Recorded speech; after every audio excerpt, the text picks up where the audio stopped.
Hi friends, ಇವತ್ತಿನ ನಮ್ಮ ವಿಡಿಯೋದಲ್ಲಿ ಅತ್ಯಂತ ರುಚಿಯಾದ ಮತ್ತು ಆರೋಗ್ಯಕರವಾದ ರಾಗಿ ರವೆ ಮಸಾಲೆ ರೊಟ್ಟಿನ ಮಾಡೋದು ತಿಳ್ಕೊಳ್ಳೋಣ. ಇದಕ್ಕೆ ನಾನು ಈರುಳ್ಳಿ ಸೊಪ್ಪನ್ನು ಉಪಯೋಗಿಸಿ ಮಾಡುವ ಸುಲಭ ವಿಧಾನವನ್ನು ತೋರಿಸ್ತಾ ಇದ್ದೀನಿ. ಅದಕ್ಕೆ ಇದನ್ನು 10 ಮಿನಿಟ್ಸ್ ಬ್ರೇಕ್ಫಾಸ್ಟ್ ಅಂತ ಹೇಳ್ತಾ ಇದ್ದೀನಿ. ಮೊದಲು ಇದಕ್ಕೆ ಬೇಕಾಗಿರುವಂಥ ಸಾಮಗ್ರಿಗಳು ನೋಡ್ಕೊಳ್ಳೋಣ. ನಾನು ಇಲ್ಲಿ ದಪ್ಪ ಗೆಡ್ಡೆ ಈರುಳ್ಳಿ ಸಣ್ಣದಾಗಿ ಹೆಚ್ಚಿಟ್ಕೊಂಡಿದ್ದೀನಿ. ಈರುಳ್ಳಿ ಸೊಪ್ಪು ಈ ಥರ ತೊಳೆದ್ಬಿಟ್ಟು ಎಲ್ಲ ಗೆಡ್ಡೆ ಎಲ್ಲ ತೆಗೆದು ನೀಟಾಗಿ ರೆಡಿ ಮಾಡಿಕೊಂಡ್ರೆ ಹೆಚ್ಚೋದಕ್ಕೆ ಈಸಿ ಆಗುತ್ತೆ. ಆಮೇಲೆ ಒಂದು 5ರಿಂದ 6 ಹಸಿರು ಮೆಣಸಿನ್ಕಾಯಿ ಖಾರಕ್ಕೆ ಹೆಚ್ಚಿಟ್ಕೊಂಡಿದ್ದೀನಿ. ಮತ್ತು ಕರ್ಬೇವಿನ ಸೊಪ್ಪು, ಕೊತ್ತಂಬರಿ ಸೊಪ್ಪು ಕೂಡ ಹೆಚ್ಚಿಟ್ಕೋಬೋದು. ನಾನು ಇಲ್ಲಿ 2 ಬಟ್ಲಷ್ಟು ರಾಗಿ ಹಿಟ್ಟನ್ನು ಉಪಯೋಗಿಸ್ತಾ ಇದ್ದೀನಿ. ಅದಕ್ಕೆ 1 ಬಟ್ಲು ರವೆ ಅಂದರೆ ಬಾಂಬೆ ರವೆ ಬರುತ್ತಲ್ಲ ಅದನ್ನು ಉಪಯೋಗಿಸ್ಕೊಳ್ತಾ ಇದ್ದೀನಿ. 2 ಬಟ್ಲು ರಾಗಿ ಹಿಟ್ಟು, 1 ಬಟ್ಲು ರವೆಗೆ ಸಣ್ಣಗೆ ಹೆಚ್ಚಿರುವಂಥ ಈರುಳ್ಳಿ, ಹಸಿರು ಮೆಣಸಿನ್ಕಾಯಿ, ಕೊತ್ತಂಬರಿ ಸೊಪ್ಪು, ಕರ್ಬೇವಿನ ಸೊಪ್ಪು ಮತ್ತು ಸಣ್ಣಗೆ ಹೆಚ್ಚಿರುವಂಥ ಈರುಳ್ಳಿ ಸೊಪ್ಪು ಅದನ್ನು ಕೂಡ ಹಾಕ್ಕೊಳ್ತಾ ಇದ್ದೀನಿ. ರುಚಿಗೆ ಕಾಯಿ ತುರಿ, 1 ಇಡಿಯಷ್ಟು ಕಾಯಿ ತುರಿ ಹಾಕಿ, ಜೀರಿಗೆ 1 ಸ್ಪೂನಷ್ಟು ಜೀರಿಗೆ ಹಾಕಿ, ರುಚಿಗೆ ತಕ್ಕಷ್ಟು ಉಪ್ಪನ್ನು ಹಾಕಿ ಎಲ್ಲದನ್ನು ಚೆನ್ನಾಗಿ ಮಿಕ್ಸ್ ಮಾಡ್ಕೋಬೇಕು. ಈ ಥರ ಎಲ್ಲ ಚೆನ್ನಾಗಿ ಮಿಕ್ಸ್ ಮಾಡ್ಕೊಂಡ್ಮೇಲೆ ಪೂರ್ತಿ ಎಲ್ಲ ಮಸಾಲೆ ಎಲ್ಲ ಚೆನ್ನಾಗಿ ಮಿಕ್ಸ್ ಆಗಿ ನಾವೀಗ ನೀರನ್ನು ಹಾಕ್ಕೋಬೇಕು. ನಾನು ಇಷ್ಟು ಹಿಟ್ಟಿಗೆ 2 ಬಟ್ಲಷ್ಟು ಬಿಸಿಯಾಗಿರೋವಂಥದ್ದು ಅಂದರೆ ಉಗುರು ಬೆಚ್ಚಗಿರೋವಂಥ ನೀರನ್ನು ಹಾಕಿ ಕಲಿಸ್ಕೊಳ್ತಾ ಇದ್ದೀನಿ. ನೀರು ತುಂಬ ಬಿಸಿ ಇರಬಾರ್ದು, ತುಂಬ ಮರಳೋ ಥರ ಇರಬಾರ್ದು. ಸ್ವಲ್ಪ ಬೆಚ್ಚಗಿರೋ ನೀರನ್ನು ಹಾಕ್ಕೊಂಡು ನೋಡ್ಕೊಳ್ತಾ ಕಲಿಸ್ಕೋಬೇಕು. ಹಿಟ್ಟು ಚಪಾತಿ ಹಿಟ್ಟಿಗಿಂತ ಇನ್ನೊಂದು ಸ್ವಲ್ಪ ಗಟ್ಟಿಯಾಗಿದ್ದರೆ ಒಳ್ಳೆಯದು. ತುಂಬ ಸಾಫ್ಟಾಗಿರೋದು ಬೇಡ, ಸ್ವಲ್ಪ ಮೀಡಿಯಮ್ಮಾಗಿ ಗಟ್ಟಿಯಾಗಿ ಮಾಡಿಕೊಂಡು ಕಲಿಸ್ಕೊಂಡು ಚೆನ್ನಾಗಿ ನೋಡಿ. ಈಗ 2 ಬಟ್ಲಷ್ಟು ನೀರು ಪೂರ್ತಿ ಉಪಯೋಗಿಸ್ಕೊಂಡಿದ್ದೀನಿ. ಈಗ ಅದಷ್ಟು ನೀರನ್ನ ಹಾಕ್ಕೊಂಡು ನೋಡಿ ಹಿಟ್ಟು ಯಾಕೆಂದರೆ ರವೆ ಆಮೇಲೆ ಮತ್ತೆ ಕಲಸಾದ್ಮೇಲೆ ಸ್ವಲ್ಪ ನೆಂದ ಮೇಲೆ ಇನ್ನೂ ಸ್ವಲ್ಪ ಗಟ್ಟಿಯಾಗುತ್ತೆ. ಹಾಗಾಗಿ ಸ್ವಲ್ಪ ಇಷ್ಟು ಸಾಫ್ಟ್ ಅದಕ್ಕೆ ಕನ್ಸಿಸ್ಟೆನ್ಸಿಗೆ ಕಲಿಸ್ಕೊಂಡ್ರೆ, ಈಗ ಉಂಡೆ ಮಾಡೋಕ್ಕೆ ಬರಬೇಕು ಆ ಥರ ಕಲಿಸ್ಕೊಂಡ್ರೆ ಒಳ್ಳೆಯದು. ನೋಡಿ ಈಗ ನಾನು ಎರಡನ್ನೂ ಚೆನ್ನಾಗಿ ಎಲ್ಲ ನಾದ್ಕೊಂಡು ಸಾಫ್ಟಾಗಿ ಈ ಥರ ನೋಡಿ ಉಂಡೆಗಳನ್ನ ಮಾಡ್ಕೊಳ್ತಾ ಇದ್ದೀನಿ.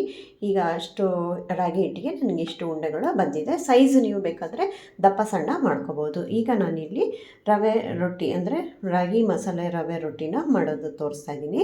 ಈಗ ನಾನಿಲ್ಲಿ ತಟ್ಟೆ, ಇದು ಅಲ್ಯೂಮಿನಿಯಂ ತಟ್ಟೆ ಬರುತ್ತೆ, ಇದು ರವೆ ರೊಟ್ಟಿ ಮಾಡೋ ತಟ್ಟೆ ಅಂತಲೇ ಮಾರ್ಕೆಟಲ್ಲಿ ಸಿಗುತ್ತೆ. ಸೊ ಅದನ್ನು ತಗೊಂಡು ನಾನಿಲ್ಲಿ 3 ಪ್ಲೇಟನ್ನು ಉಪಯೋಗಿಸ್ಕೊಂಡು ಮಾಡ್ತಾಯಿದ್ದೀನಿ. ಬೇಗ ಬೇಗ ಆಗಬೇಕು ಅಂತಂದಾಗ 3 ಪ್ಲೇಟಲ್ಲೂ ಒಟ್ಟಿಗೆ ತಟ್ಕೋಬೋದು. ಒಂದು ತಟ್ಟಿ ಅದನ್ನು ಹಂಚು ಮೇಲಿಟ್ಟು ಅಂದರೆ ಸ್ಟವ್ ಮೇಲಿಟ್ಟು ಮಾಡೋದು, ಇದೇ ಹಂಚು. ಈ ತಟ್ಟೆನೇ ಹಂಚು ಥರ ನಾನು ಉಪಯೋಗಿಸ್ಕೊಳ್ತಾ ಇದ್ದೀನಿ, ತವ ಥರ. ಇದನ್ನು ಸ್ಟವ್ ಮೇಲೆ ಇಡೋದ್ರಿಂದ ಚೆನ್ನಾಗಿ ಬೇಗ ಬೇಗ ಎದ್ದೇಳುತ್ತೆ ಮತ್ತು ಚೆನ್ನಾಗೂ ಕ್ರಿಸ್ಪಿಯಾಗಿ ಕೂಡ ಬರುತ್ತೆ. ಈಗ ತಟ್ಟಿರೋವಂಥ ರಾಗಿ ರೊಟ್ಟಿನ ನಾನು ಹಂಚ್ ಮೇಲೆ ಅಂದರೆ ಸ್ಟವ್ ಮೇಲೆ ಇಟ್ಟು ಬೇಯಿಸ್ತಾ ಇದ್ದೀನಿ. ಸ್ವಲ್ಪ 1 ಸ್ಪೂನಷ್ಟು ಎಣ್ಣೆ ಹಾಕಿ ಮೀಡಿಯಮ್ ಟು ಹೈ ಫ್ಲೇಮಲ್ಲಿ ಇಟ್ಟು, ನಾವು ಕ್ರಿಸ್ಪಿ ಬೇಕಂದರೆ ಸ್ವಲ್ಪ ಹೈ ಫ್ಲೇಮ್ ಇಟ್ಕೊಂಡು ಕ್ರಿಸ್ಪಿಯಾಗಿ ಮಾಡ್ಕೋಬೋದು. ಇಲ್ಲಾಂದರೆ ಸ್ವಲ್ಪ ಲೋ ಫ್ಲೇಮ್ ಮಾಡಿಕೊಂಡ್ರೆ ಸಾಫ್ಟಾಗಿ ಬರುತ್ತೆ. ನಮಗೆ ಕ್ರಿಸ್ಪಿ ಬೇಕು ಅಂತಂದಾಗ ಈ ಥರ ಮಾಡ್ಕೋಬೋದು.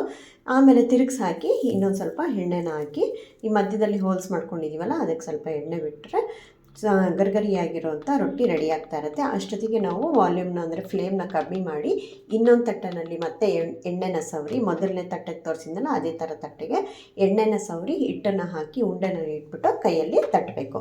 ಈ ಥರ ನಾವು ತಟ್ಟೆಗಳನ್ನ ರೆಡಿ ಮಾಡಿಟ್ಕೊಂಡ್ರೆ ಒಂದಾದ್ಮೇಲೆ ಒಂದು ತೆಗೆದಿಟ್ಬಿಟ್ಟು ನಾವು ಈ ಥರ ಬೇಯಿಸ್ಕೊಳ್ತಾ ಬರ್ಬೋದು. ನೋಡಿ ಅದು ಈಗ ಬೇಯ್ತಾ ಇದೆ, 2ನೇ ರೊಟ್ಟಿ ಬೇಯ್ತಾ ಇದೆ. ಇದು ಮೊದಲನೇ ರೊಟ್ಟಿ ನೋಡಿ, ಈ ಥರ ಗರಿಗರಿಯಾಗಿ ಕ್ರಿಸ್ಪಿಯಾಗಿ ಚೆನ್ನಾಗಿ ಬಂದಿದೆ. ರವೆ ಹಾಕಿರೋದ್ರಿಂದ ಕ್ರಿಸ್ಪಿಯಾಗಿ ಬರುತ್ತೆ. ಇದು ಸಾಫ್ಟ್ ರೊಟ್ಟಿ ಅಲ್ಲ, ಗರಿಗರಿಯಾಗಿರೋ ಮಸಾಲೆ ರೊಟ್ಟಿ. ಇದು ಒಂದು ರೊಟ್ಟಿ ರೆಡಿಯಾಗಿದೆ. ಇದು ಸೆಕೆಂಡ್ ರೊಟ್ಟಿ ಬೇಯ್ತಾ ಇದೆ. ಒಂದು ಕಡೆ ಬೆಂದಾದಮೇಲೆ ತಿರುಗಿಸಾಕಿ ಇನ್ನೊಂದು ಕಡೆ ಬೇಯಿಸ್ಕೋಬೋದು. ನೋಡಿ ಈ ಥರ ಚೆನ್ನಾಗಿ ಕ್ರಿಸ್ಪಿಯಾಗಿ ಬರುತ್ತೆ. ರವೆ ರೊಟ್ಟಿ ಆಗಿರೋದು ಸೇಮ್ ರವೆ ದೋಸೆ ಥರನೇ ಅನಿಸುತ್ತೆ. ಅದಕ್ಕಿಂತ ಸುಲಭವಾಗಿ ಮಾಡ್ಬೋದು. ರವೆ ದೋಸೆ ಆದರೆ ಹಿಂಗೆ ಒಯ್ಯೋದೆಲ್ಲ ತುಂಬ ಕಷ್ಟ ಆಗುತ್ತೆ. ಇದು ಈಸಿಯಾಗಿ ಕೈಯಲ್ಲೇ ತಟ್ಕೊಂಡು, ಈ ತಟ್ಟೆ ಇದ್ಬಿಟ್ರಂತೂ ಕೈಯಲ್ಲೇ ಈ ತಟ್ಟೆ ಮೇಲೆ ತಟ್ಕೊಂಡು ಆ ತಟ್ಟೆನೇ ನೀವು ಸ್ಟವ್ ಮೇಲೆ ಇಟ್ಬಿಟ್ಟು ಬೇಯಿಸ್ಕೋಬೋದು. ಅದಕ್ಕೋಸ್ಕರ ಮತ್ತೆ ಬೇರೆ ಹಂಚಬೇಕಾಗಿಲ್ಲ. ನೋಡಿ ಈ ಥರ ಅಲ್ಯೂಮಿನಿಯಂ ತಟ್ಟೆ ಮೇಲೆ 3 ತಟ್ಕೊಂಡು ಈ ಥರ ಹೋಲ್ಗಳು ಮಾಡಿಕೊಂಡು ನಾನೀಗ 3ನೇ ತಟ್ಟೆಯನ್ನು ರೆಡಿ ಮಾಡಿಕೊಂಡೆ. ಅದರಲ್ಲೂ ರೊಟ್ಟಿ ಕೂಡ ರೆಡಿ ಆಯಿತು. ಈಗ ತಿರುಗಿಸಿ 2 ಕಡೆನೂ 2 ನಿಮಿಷ ಬೇಯಿಸಿದ್ದೀನಿ. ಕ್ರಿಸ್ಪಿಯಾಗಿದೆ.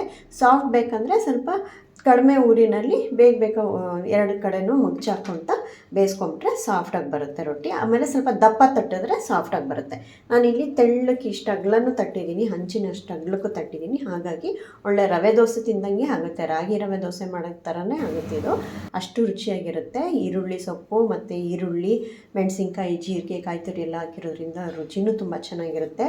ಮತ್ತು ಸ್ವಲ್ಪ ಎಣ್ಣೆ ಹಾಕಿ ಚೆನ್ನಾಗಿ ರೋಸ್ಟ್ ಮಾಡಿರೋದ್ರಿಂದ ಸೇಮ್ ರವೆ ದೋಸೆ ತಿಂದಂಗೆ ಆಗುತ್ತೆ, ತೆಳ್ಳಗೆ ತುಂಬ ಚೆನ್ನಾಗಿರುತ್ತೆ ಫ್ರೆಂಡ್ಸ್. ಟ್ರೈ ಮಾಡಿ ಒಂದ್ಸತಿ, ತುಂಬ ಚೆನ್ನಾಗಿರುತ್ತೆ. ಇದಕ್ಕೆ ನಾನು ಶೇಂಗಾ ಮತ್ತು ಅಂದರೆ ಕಡಲೆ ಬೀಜ ಮತ್ತು ತೆಂಗಿನಕಾಯಿ ಹಾಕಿ ದಪ್ಪಕ್ಕೆ ರುಬ್ಕೊಂಡಿರುವಂಥ ಕಾಯಿ ಚಟ್ನಿ, ಅದಕ್ಕೆ ತುಪ್ಪ ಹಾಕ್ಕೊಂಡು ಬಿಸಿ ಬಿಸಿಯಾಗಿ ತಿಂದರೆ ಅಂತೂ ಸೂಪರಾಗಿರುತ್ತೆ.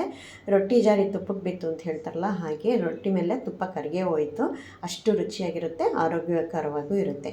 ಈ ರೆಸಿಪಿನ ಒಂದ್ಸತಿ ಟ್ರೈ ಮಾಡಿ. ಈ ವಿಡಿಯೋ ಇಷ್ಟ ಆಗಿದ್ರೆ ಲೈಕ್ ಮಾಡಿ, ಶೇರ್ ಮಾಡಿ, ಸಬ್ಸ್ಕ್ರೈಬ್ ಮಾಡಿ, ಇರೋ ಬೆಲ್ ಐಕಾನ್ ಒತ್ತಿ ನೋಟಿಫಿಕೇಶನ್ ಬರುತ್ತೆ. ಮತ್ತೆ ಮುಂದಿನ ವಿಡಿಯೋದಲ್ಲಿ ಸಿಗೋಣ. ಅಲ್ಲಿವರೆಗೂ take care, eat healthy. Thanks for watching.